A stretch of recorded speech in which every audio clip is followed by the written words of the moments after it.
Des questions dans la salle.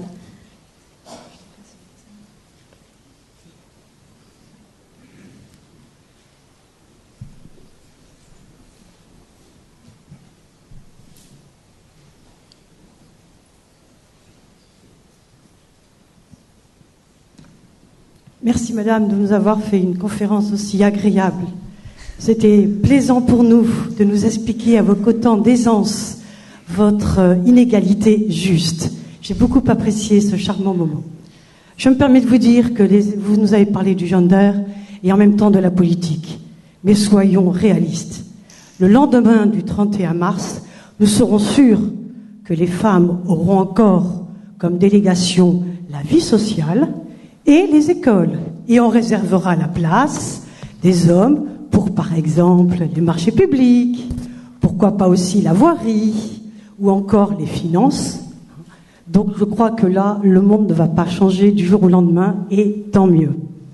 Je voudrais souligner aussi, parce que c'est vrai que je suis aussi élue sur une commune de 42 000 habitants, je voudrais souligner aussi que on fait croire beaucoup de choses, mais moi qui suis aussi dans l'enseignement et prof d'SVT, je me permets de vous dire que le monde d'enseignement, il a beau voter à gauche, il n'est absolument pas d'accord avec tout ce qui se passe. C'est tout à fait clair, même si on ne peut pas le dire aussi haut que je le fais ce soir. Aucun enseignant de biotechnologie ou d'SVT n'ose prendre la parole sur ce sujet trop délicat où nous-mêmes, nous n'avons absolument pas été formés.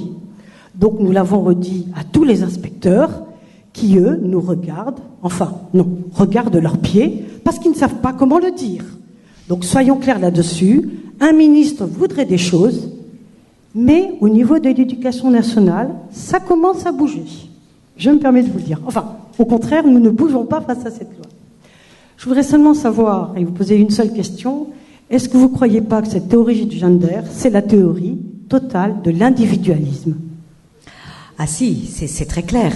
C'est l'individualisme poussé à son paroxysme, puisque c'est l'individu qui se nomme lui-même, qui dit qui il est. Et c'est l'individu qui n'a absolument pas besoin de repères ou de notre histoire commune ou notre histoire bimillénaire. Donc ça, c'est très très clair. C'est vraiment l'aboutissement de notre société individualiste, hédoniste et relativiste. Oui.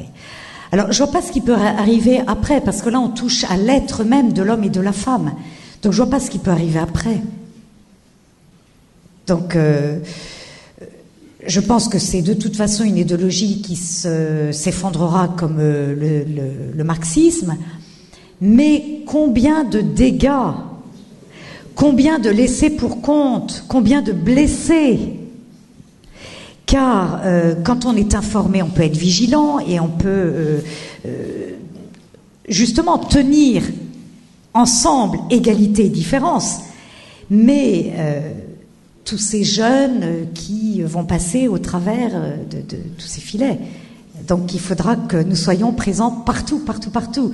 Alors, merci madame de votre témoignage aussi, parce que en tant qu'enseignante et élue, vous êtes dans deux lieux précisément où vous voyez des personnes très très différentes. Donc ça, vous avez une place de choix justement, d'abord pour témoigner de votre joie, de votre bonheur d'être femme et de l'unité qui est en vous, et puis aussi pour alerter, quand il le faut, certains parents ou certains de vos collègues. Est-ce qu'on... Si chacun est important, ça, nous le croyons, mais si chacun fait voter une loi pour lui-même, pour moi et vous pour vous, est-ce qu'on n'aboutit pas à l'anarchie? Et est-ce que ce n'est pas le but recherché? Vous savez, l'ultralibéralisme, parce que là on est quand même dans un débat libéral-libertaire, l'ultralibéralisme conduit au totalitarisme. Pourquoi? Parce qu'il y a un moment ou un autre où le plus fort prend le dessus. Parce que c'est bien joli de respecter, pas la liberté, c'est autre chose, mais les revendications de chacun, il y a un moment où on devient une société de cacophonie, mais c'est notre société d'aujourd'hui. Notre société est violente, notre société se radicalise, notre société va dans le mur. Donc qu'est-ce qui va arriver après si on ne se ressaisit... Alors quand je dis on, pardon, je me mets dans tout avec les engagements que j'ai. Mais si on ne se ressaisit pas, nous allons arriver à un régime fort, dur, totalitaire. Nous avons déjà une dictature de la pensée, donc il restera... Alors tout à l'heure, vous avez noté que je vous ai dit en première phrase que nous étions dans une démocratie. J'ai vu quelques sourires. Nous ne sommes plus dans une démocratie substantielle, nous sommes dans une démocratie procédurale. Il ne reste plus que la procédure. En effet, oui, et notre société est vraiment violente aujourd'hui. Le radicalisme conduit à la violence, la dictature de la pensée ou médiatique conduit à la violence. Donc, nous vivons des heures qui peuvent être graves. Oui, monsieur. Oui, je suis une Gwyn, puisque je suis du genre féminin et j'aime les femmes. Il n'y a pas une incohérence dans le système, là? Je ne sais pas. Mais monsieur, dès lors que c'est l'individu qui se nomme, tout devient possible. Alors d'abord, il existe, enfin, la plus grande majorité des femmes qui sont lesbiennes ne cessent pas de se considérer comme des femmes. J'ai bien compris. En revanche, Monique Wittig, par exemple, qui a écrit un livre, La pensée straight, eh bien, dit dans son livre que elle n'est pas femme puisqu'elle est lesbienne. Mais, vous voyez, être homme, être femme, n'interdit pas d'avoir une sexualité autre que l'hétérosexualité. J'ai bien compris. Bon. Mais ce qui se joue là-dedans, c'est que dès lors que la société n'est plus fondée sur la distinction homme-femme, mais la distinction hétérosexuelle-homosexuelle, le sujet de droit n'est plus l'homme et la femme, mais l'hétérosexuel et l'homosexuel. Et là encore, je cite Sylviane Agacinski, qui, dans un article du Monde en juin 2007, disait « Si la question du mariage homosexuel et de l'homoparentalité a pu se poser, c'est parce que nous avons aujourd'hui des sujets de droit fictifs, l'hétérosexuel et l'homosexuel. Et se définir comme hétérosexuel ne dit pas le tout de la personne, réduit la personne à son orientation sexuelle. » Merci. Ah pardon, je vous... Non, pardon. Merci. Une question, c'était de savoir, est-ce que c'était de l'incompétence ou une volonté politique? Toutes ces... C'est clairement une volonté politique. Écoutez, en fait, les féministes, finalement, j'ai pas le temps de reprendre l'histoire du féminisme, mais c'est intéressant. Les féministes ont obtenu tous les droits. Et heureusement, d'ailleurs. Bon. Donc, les féministes ou les mouvements féministes sont un peu à bout de souffle aujourd'hui, puisqu'elles n'ont plus de les femmes n'ont plus les féministes n'ont plus de revendications. Et le gender arrive un peu comme un deuxième souffle. Et le gender également, puisque je vous ai bien dit que le genre se diffusait dans le domaine social et dans le domaine de la sexualité, le genre, dans son sens idéologique, finalement alimente ou construit, si vous voulez, le corpus idéologique de l'inter-LGBT pour justifier les revendications. Être homme ou de femme, ça n'a plus d'importance pour être père et mère. Donc pourquoi limiter le mariage à l'homme et à la femme? Donc il y a une volonté très claire, une volonté politique très claire, de considérer les individus non plus comme hommes ou femmes, mais selon leur sexualité. Et récemment au Parlement européen, alors ça c'était le rapport Lunacek, du nom d'une Autrichienne, l'enjeu était très clairement de définir les droits fondamentaux non plus en tant qu'homme ou femme, mais en tant que hétérosexuel, bisexuel, transsexuel ou intersexué. Donc il y a une volonté politique d'une révolution anthropologique et de déconstruire la société fondée sur la distinction homme-femme.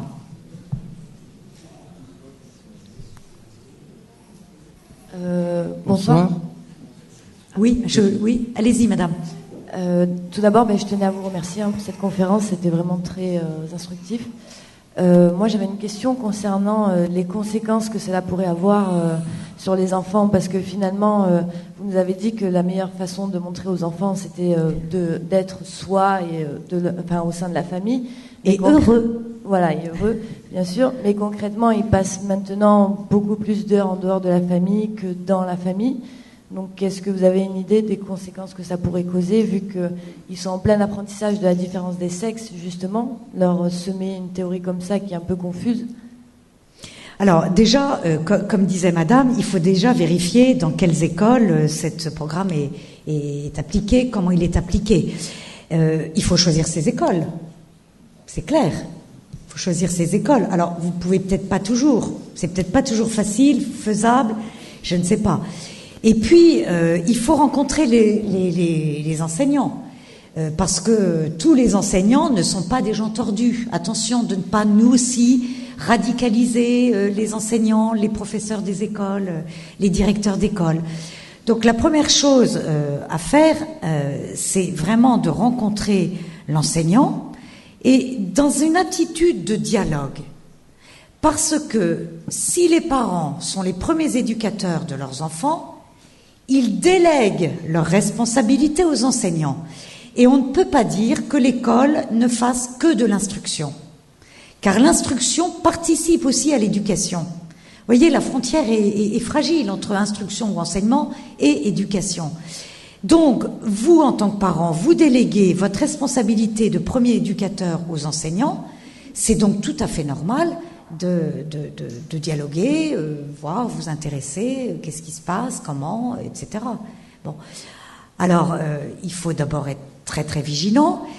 S'il n'y a pas de problème, ne le créez pas, surtout pas. Hein. Mais il me semble vraiment que la première des choses à faire, c'est d'aller voir l'enseignant ou la direction. Quel livre les enfants peuvent lire dans la classe ou à la bibliothèque de l'école. Enfin, vous voyez, tout ceci, enfin, le genre va se diffuser de cette manière-là. Mais vous savez, la question des petites filles qui ne devraient plus jouer exclusivement aux poupées, les garçons ne plus jouer exclusivement au train ou aux voitures, enfin, c'est vraiment ne rien connaître aux enfants. Moi, je me souviens quand mes enfants étaient petits, et je garde en ce moment mes petits-enfants, et il y a un petit garçon de 4 ans et demi, une petite fille de 2 ans, ils jouent ensemble, parfois à la poupée et parfois aux voitures. Enfin, c'est vraiment... Mais vous savez, il faut maintenir le mythe, sinon les arguments tombent. Il faut maintenir le mythe de la société patriarcale, sinon l'argument tombe. Or, aujourd'hui, nous ne sommes plus dans une société patriarcale. Et même par certains aspects, nous sommes dans une société féminisante. Alors, je ne sais pas si ça se dit, mais où la femme a rejeté l'homme aux frontières du couple, de la famille et de la société. Vous voyez ? Donc, que dans une classe, les petites filles jouent aux petits garçons, oui, mais elles ne perdent pas le fait d'être une petite fille. Oui ? Oui, bonsoir. Bonsoir, vous parliez tout à l'heure que nous allions dans le mur. Mais quel est le but final de nos gouvernants actuels ? Ah, du gouvernement actuel, ça, vous savez, seul Dieu sonde les reins et les cœurs. Donc ça, je ne sais pas. Il me semble... C'est lui qui a mis les lois en place. Il me semble quand même que, vu de loin, l'objectif du gouvernement actuel, c'est de garder le pouvoir. Pour en faire quoi, je ne sais pas, parce que je n'arrive pas à décrypter. De cette loi ? Ah, de la loi quoi, Taubira ? Oui, oui. Ah ben, la loi Taubira, c'est très clairement de donner satisfaction à un groupe, à un lobby, hein, appelons les choses par leur nom, à un groupe ultra minoritaire. Moi, j'ai toujours eu des assistants homosexuels. Ça ne m'a posé aucun problème, ni à lui, ni à moi d'ailleurs. Et je savais quelle était sa vie. Il savait ce que je défendais. Ça n'a posé aucun problème. Et je peux vous assurer que la majorité des personnes homosexuelles ne revendiquent pas le mariage. D'ailleurs, quand vous voyez les chiffres, c'est très clair. 7000 mariages entre personnes de même sexe pour 200 000 pour l'année 2013 entre personnes de sexe différent. Et pourtant, il y avait une urgence. Et pourtant, il y avait une demande. Non. La question, en fait, c'était pas le mariage, c'était le droit au mariage. Et on revient toujours dans cette distinction hétérosexuel-homosexuel. Si l'hétérosexuel a le droit de se marier, il n'y a pas de raison que l'homosexuel n'ait pas le droit de se marier. Mais or, c'est pas comme ça que la question se pose, c'est en tant qu'homme et femme. Vous voyez ? Alors donc, quel est le but ? C'est de donner satisfaction à une minorité, et puis le but, alors ça c'est le but immédiat, et le but lointain, c'est de faire table rase de notre société judéo-chrétienne. C'est très clair.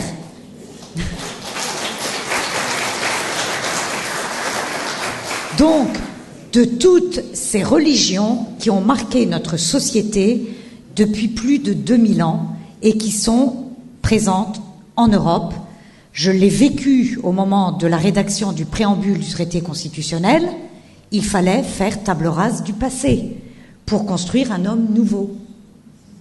Faire table rase du passé pour ne plus recevoir justement la leçon de nos aînés, ne plus recevoir cette transmission des repères, des valeurs sur un plan culturel, religieux, mais culturel aussi, pour construire un homme nouveau à partir de rien, à partir de la volonté de l'individu. Je suis père ou je suis mère parce que j'ai la volonté d'être père ou mère. Et ce n'est pas les circonstances qui me permettent de l'être, qu'à cela ne tienne, la loi doit me permettre d'être père et mère parce que j'en ai la volonté. Vous voyez ? Donc le but ultime, c'est cela. C'est le matériel. Alors, vous avez dit l'individualisme absolu, on peut ajouter le matérialisme absolu. Donc on a quitté une idéologie marxiste pour retomber dans une idéologie individualiste et matérialiste. Oui. Vous avez un peu répondu à ma question. Merci madame pour votre conférence. Comment expliquez-vous que, au départ, les élucubrations de quelques chercheurs obscurs militants dans une université américaine et de quelques lobbies ultra-minoritaires aient réussi à s'infiltrer jusqu'à l'ONU, jusqu'au Parlement européen, où le rapport Estrela a été rejeté, je crois, d'extrême justesse? Alors, je vais vous dire pourquoi. Moi aussi, je me suis posé la question, c'est en 2000. Sans réaction, avec même des... Alors, comment ? J'ai découvert moi-même, alors j'étais à la commission industrie-recherche. Ça doit être mon côté féministe, justement parce que j'étais une femme et je me disais, il n'y a pas de raison que les femmes n'aillent pas aussi dans ces commissions-là. Donc j'étais à la commission industrie-recherche. Et j'étais rapporteur du programme entreprise et c'est dans un amendement que j'ai découvert l'expression gender mainstreaming. Donc j'ai commencé à tirer les ficelles, j'ai découvert une nébuleuse. Et alors j'ai retrouvé là tout à l'heure une jeune femme qui a ce joli bébé, qui est une fille, et qui me disait, je vous ai entendu il y a 10 ans parler déjà de ça. Il y a 10 ans en effet. Alors, j'ai découvert en effet le travail des lobbyistes. Pourquoi ? Et c'était très clairement écrit dans la revue du lobby européen des femmes. Alors, on ne peut pas dire que le lobby européen des femmes, il y a 10 ans ou 15 ans, diffusait le gender, mais le LEF, le lobby européen des femmes, militait très clairement sur la question de l'égalité, et c'est quand même à partir de cette égalité, par l'indifférenciation des sexes, que le gender se diffuse. Et il était écrit très clairement, j'ai dû garder ça d'ailleurs dans mes dossiers, que si les lobbies travaillaient dans les États, ils mettraient beaucoup plus de temps pour obtenir satisfaction que s'ils travaillaient sur les instances internationales. Pourquoi ? Si les lobbies sont présents dans les instances internationales, à l'ONU, l'ONU adopte un traité, une convention, une résolution.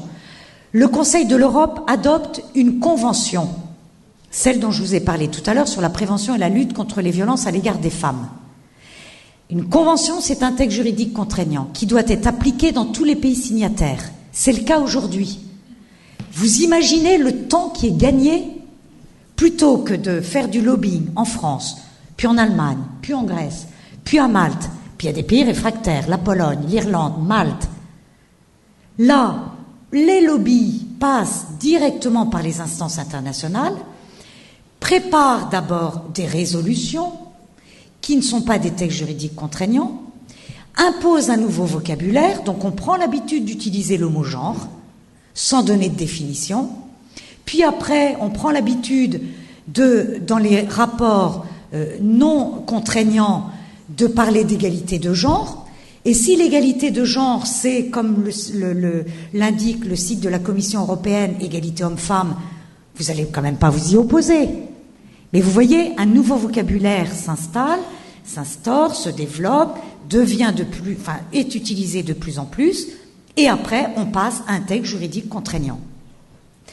On a voté, donc les députés européens ont voté le rapport Lunacek sur les droits, sur l'égalité fondée sur l'orientation sexuelle, et c'était un rapport d'initiative, donc c'est pas un texte juridique contraignant. Il n'empêche que ce rapport a été adopté, c'est la première étape d'un long processus, comprenez? Alors, moi j'ai découvert tout ça quand je suis arrivée au Parlement européen, et on s'est dit, mais alors on est bien bête de ne pas faire la même chose.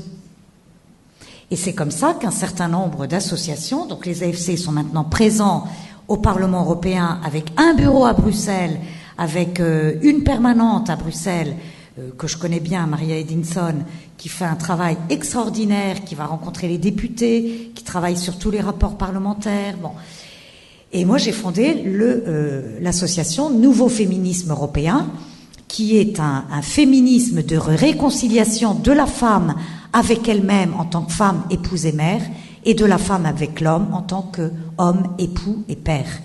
Et je travaille auprès des députés européens, auprès des députés ou sénateurs français, auprès des instances internationales comme le Conseil de l'Europe et l'ONU. Et si on a gagné récemment sur le rapport Estrela, c'est parce qu'on s'est organisé et qu'on est maintenant capable de gagner sur certains rapports. Parce qu'on s'organise.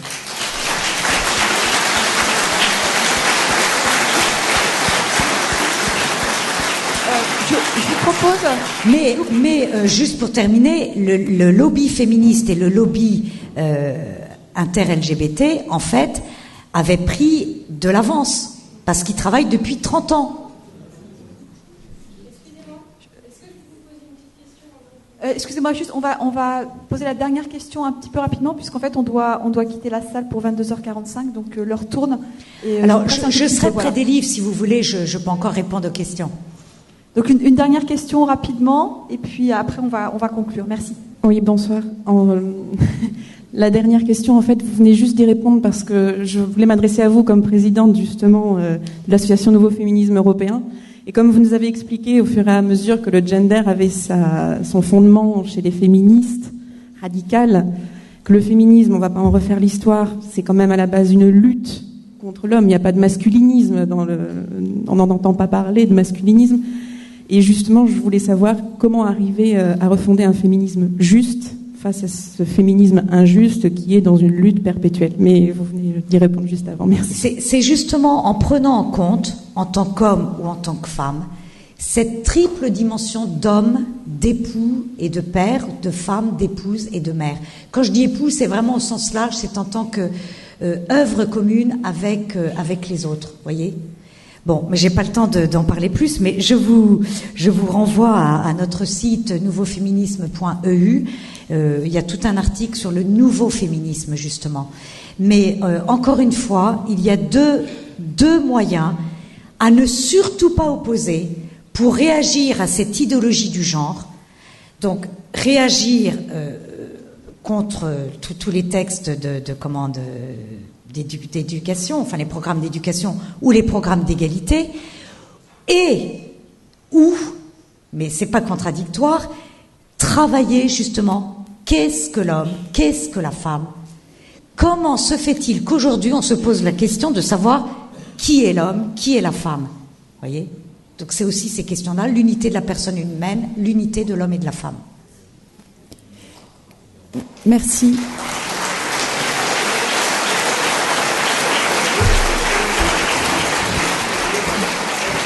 Merci beaucoup Elisabeth. Avant de conclure, je crois que le mouvement Vigigender voulait lancer un petit appel. Donc je les invite à me rejoindre sur la scène. Merci.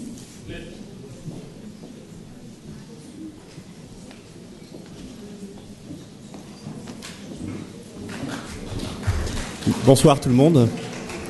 Alors Elisabeth Montfort nous a très très bien expliqué ce qu'était le genre et le danger qu'il représentait et brossé les moyens d'action au sens large, si je puis dire. Alors de façon très très concrète et dans le sillage de la Manif pour tous, c'est constitué un réseau, un collectif qu'on appelle le Vigigender. Donc c'est un collectif de parents d'élèves et de familles qui a pour vocation justement de lutter sur le terrain, si je puis dire, contre l'introduction de l'idéologie du genre dans les écoles. C'est un collectif de familles, de parents d'élèves, donc c'est vraiment, on invite tous les parents d'élèves qui veulent que cette idéologie soit démasquée, entre guillemets, et qu'elle ne passe pas, à rejoindre le collectif, à être en quelque sorte parent relais dans chaque école. Alors parent relais, c'est quelque chose de très très simple, c'est simplement être vigilant, regarder ce qui se passe dans son école et le relayer dans les départements, qui le relaient ensuite au niveau national. Et par rapport à tout cela, nous pouvons mettre en place toutes sortes d'actions très concrètes, à la fois médiatiques, mais aussi de dialogue avec l'éducation nationale, pour vraiment faire reculer et faire remonter les informations jusqu'au ministère de façon à ce qu'ils puissent sentir que les parents d'élèves, la population, n'est pas dupe et voit cela d'un mauvais œil, puisse exprimer son scepticisme. Donc voilà, j'invite tous les parents d'élèves qui le souhaitent, qui le peuvent, à simplement rejoindre le collectif Vigigender. Il y a des tracts au fond de la salle, il y a des affiches, il y a une adresse email qui est très simple, c'est pour le département de la Gironde, c'est comité33@vigigender.fr. J'en suis moi-même le référent départemental. Nous sommes une petite équipe départementale assistée par un nombre de plus en plus important de parents. Donc relayez cette information, faites connaître autour de vous, c'est un moyen très concret, très simple et finalement très très ouvert, si je puis dire, très dans le dialogue de lutter contre cette idéologie. Voilà, merci.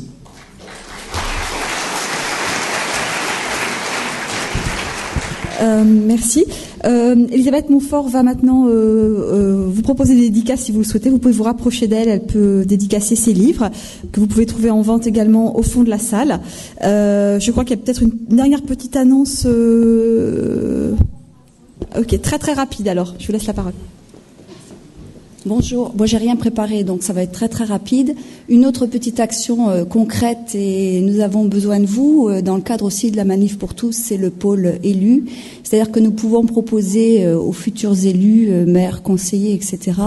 de signer la charte de la Manif pour tous pour sonder un petit peu pas les reins et les cœurs parce que c'est pas notre rôle, mais la façon dont nos futurs élus peuvent voir concrètement l'action, la famille, etc.